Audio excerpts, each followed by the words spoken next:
नमस्कार, मैं हूं निकिता और आप देख रहे हैं सत्यहिंदी.com। चलिए एक नजर डालते हैं अब तक की सुर्खियों। बिहार में राजनीतिक घमासान के बीच अब डिप्टी सीएम तेजस्वी यादव का बड़ा बयान सामने आया है। मुख्यमंत्री नीतीश कुमार के राजनीतिक उत्तराधिकारी को लेकर तेजस्वी यादव ने कहा कि ना तो उन्हें मुख्यमंत्री बनना है, न ही नीतीश कुमार को प्रधानमंत्री। अपने बयान में आरजेडी नेता ने कहा कि नीतीश कुमार अपने महागठबंधन के साथ जुड़ने के फैसले के साथ मजबूती से खड़े हैं और हम बिहार के विकास में लगे हैं। तेजस्वी यादव ने हाल ही में हुए राजनीतिक घटनाक्रम पर भी बयान दिया और कहा कि ना ही आरजेडी सुप्रीमो भाजपा से डरे, ना उनका बेटा डरेगा। चुनावी रणनीतिकार प्रशांत किशोर ने 2024 लोकसभा चुनाव को लेकर विपक्षी दलों पर निशाना साधा है। विपक्षी एकता को लेकर लगातार लगाए जा रहे कयासों पर प्रशांत किशोर ने कहा कि ये अस्थिर साबित होगा और वैचारिक मतभेद के कारण बीजेपी को नहीं हरा पाएगी। एनडीटीवी को दिए एक इंटरव्यू में प्रशांत किशोर ने कहा कि भाजपा हिंदुत्व, राष्ट्रवाद और कल्याणवाद के मुद्दों पर चुनाव जीतती आई है और उसे हराने के लिए इनमें से कम 2 मुद्दों पर विपक्षी दलों को मजबूती कायम करनी होगी। संसद में सोमवार को भी हंगामे के बाद अब कांग्रेस नेता शशि थरूर ने भी सरकार को निशाने पे लिया और कहा कि सरकार राहुल गांधी के मुद्दे को दूसरे अहम मुद्दों पर बातचीत से बचने के लिए उठा रही है। इंडियन एक्सप्रेस की खबर के अनुसार थरूर ने राहुल गांधी का बचाव करते हुए ये भी कहा कि उन्होंने कुछ गलत नहीं कहा था और उन्हें माफी नहीं मांगनी चाहिए। कांग्रेस नेता शशि थरूर ने सरकार पर बजट सत्र पर बहस से भी बचने का आरोप लगाया और कहा कि ऐसा लगता है कि उनका पहला उद्देश्य बजट सत्र के दौरान संसद में गंभीर बहस को रोकना है, जो संसद का अपमान है। थरूर ने अपने बयान में आगे ये भी कहा कि पहले भी शीतकालीन सत्र और मानसून सत्र प्रभावित हो चुके हैं, पर 75 साल के इतिहास में कभी भी सत्ता पक्ष द्वारा बजट सत्र को बाधित नहीं किया गया था। चुनावी माहौल को देखते हुए राहुल गांधी ने आज कर्नाटक में चौथी गारंटी युवा निधि की घोषणा की। युवा निधि के तहत बेरोजगार स्नातक युवाओं के लिए 2 साल के लिए 3,000 रुपए की वित्तीय सहायता दी जाएगी और बेरोजगार डिप्लोमा होल्डर्स को 1,500 रुपए की वित्तीय सहायता दी जाएगी। कांग्रेस अध्यक्ष मल्लिकार्जुन खड़गे, पीसीसी अध्यक्ष डीके शिव कुमार और सीएलपी नेता सिद्धरमैया के साथ पूर्व अध्यक्ष राहुल गांधी ने बेलगांव में युवा क्रांति समावेश में बेरोजगार युवक युवतियों को 2 साल के लिए युवा निधि प्रदान करने का वादा किया। बता दें, इससे पहले 3 गारंटी गृह ज्योति, इसमें सभी घरों में हर महीने 200 यूनिट मुफ्त बिजली, गृह लक्ष्मी, जिसमें घर की प्रत्येक महिला मुखिया के लिए 2,000 रुपए प्रति माह और परिवार के प्रत्येक सदस्य के लिए 10 किलोग्राम चावल देने की अन्न भाग्य योजना की घोषणा थी। 2024 के चुनावों को लेकर अब दिल्ली के मुख्यमंत्री अरविंद केजरीवाल ने भी कवायद शुरू की। केजरीवाल ने तीसरा मोर्चा बनाने के लिए गैर भाजपा और गैर कांग्रेस राज्यों को पत्र लिखकर डिनर पर बुलाया था। आमंत्रित किए गए नेताओं में ममता बनर्जी, पिनरई विजयन, एमके स्टालिन जैसे नेताओं के नाम शामिल थे। हालांकि इन नेताओं की तरफ से केजरीवाल के इस आमंत्रण में हिस्सा लेने से खुद को अलग रखा। जहां एक तरफ तेलंगाना के मुख्यमंत्री केसीआर ने बिगड़े स्वास्थ्य का हवाला दिया, वहीं ममता बनर्जी पहले ही अकेले 2024 का चुनाव लड़ने का अंदेशा दे चुकी हैं।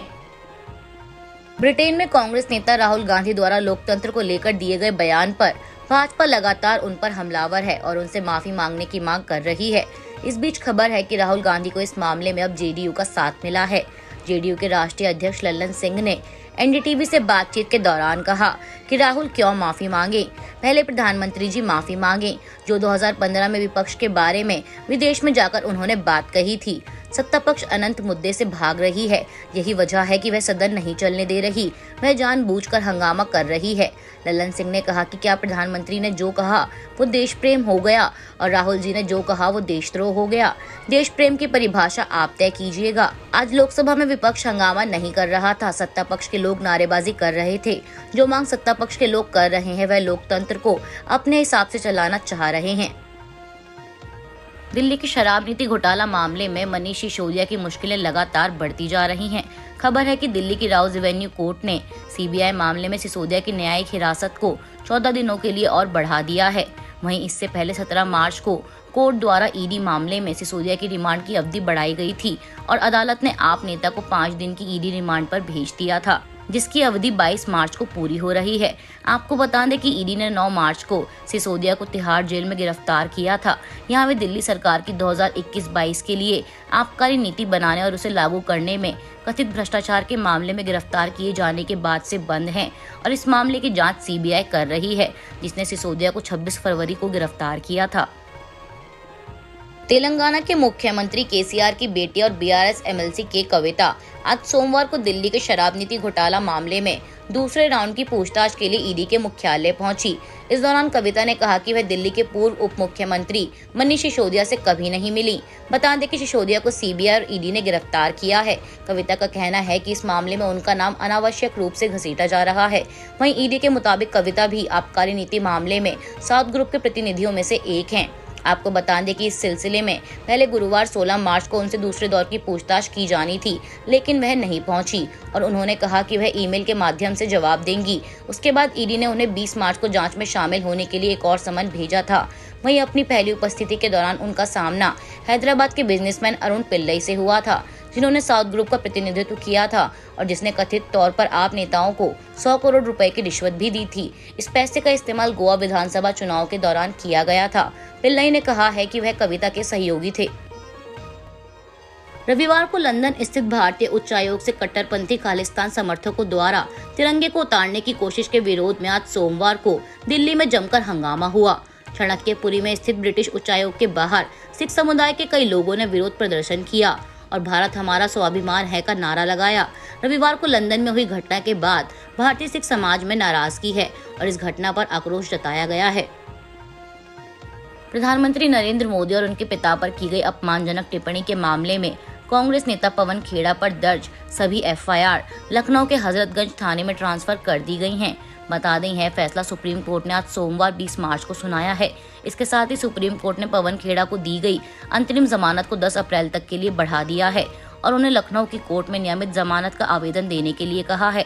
आपको बता दें कि खेड़ा पर असम में 1 और यूपी में 2 समेत कुल 3 एफआईआर दर्ज हुई हैं।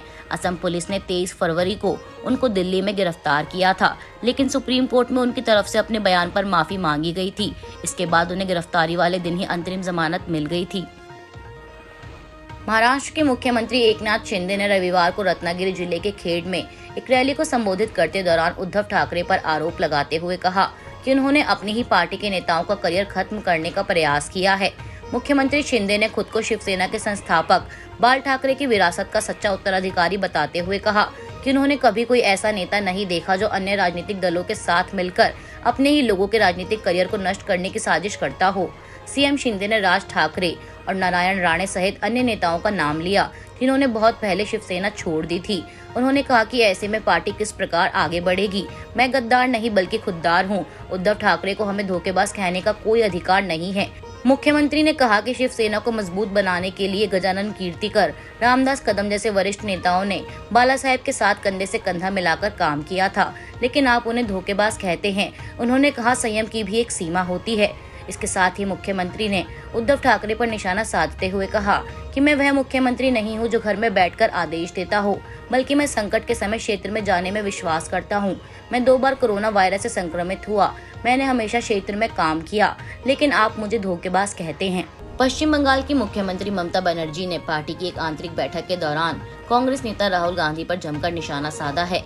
एनडीटीवी को सूत्रों द्वारा मिली जानकारी के अनुसार ममता बनर्जी ने कहा कि अगर राहुल गांधी विपक्ष का चेहरा बनते हैं तो कोई भी प्रधानमंत्री नरेंद्र मोदी को निशाना नहीं बना पाएगा।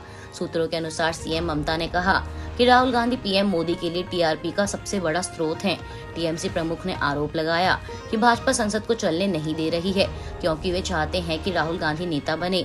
भाजपा राहुल गांधी को नायक बनाने के लिए इच्छुक है। मुख्यमंत्री ने कोलकाता से एक वर्चुअल संबोधन में अपने पार्टी कार्यकर्ताओं से आगे कहा कि यह कांग्रेस है जो भाजपा के सामने झुकती है। कांग्रेस, सीपीएम और भाजपा अल्पसंख्यकों को तृणमूल के खिलाफ भड़का रही हैं। गौरतलब है कि हाल ही में संपन्न हुए उपचुनाव में टीएमसी को कांग्रेस के हाथों अल्पसंख्यक बहुल सीट पर हार का सामना करना पड़ा था। वहीं इससे पहले तृणमूल सांसद और लोकसभा में पार्टी नेता सुदीप बंदोपाध्याय ने कहा था कि राहुल गांधी के विपक्ष का चेहरा होने से भाजपा को फायदा होता है। आपको बता दें कि पश्चिम बंगाल की मुख्यमंत्री ममता बनर्जी ने तृणमूल कांग्रेस और उत्तर प्रदेश के पूर्व मुख्यमंत्री अखिलेश यादव के नेतृत्व वाली समाजवादी पार्टी ने शुक्रवार को कहा था कि दोनों दल कांग्रेस और भारतीय जनता पार्टी से दूरी बनाकर रखेंगे। इसके साथ ही उन्होंने अगले साल होने वाले लोकसभा चुनाव के लिए क्षेत्रीय पार्टियों से बातचीत करने के भी संकेत दिए थे। दुनिया भर में चल रही नौकरियों में भारी कटौती और लेऑफ्स के दौर में अब अमेज़न भी लगभग 9,000 कर्मचारियों को निकालने जा रही है। माना जा रहा है कि आने वाले हफ्तों में अमेज़न वेब सर्विसेज, एडवर्टाइजिंग और ट्विच के कर्मचारियों पर नौकरी जाने की तलवार लटक रही है। बता दें, हाल ही में फेसबुक की पेरेंट कंपनी मेटा ने भी 11,000 लोगों को नौकरी से निकाला था। आज के लिए बस इतना ही। बाकी की खबरों के लिए बने रहिए सत्यहिंदी.com के साथ।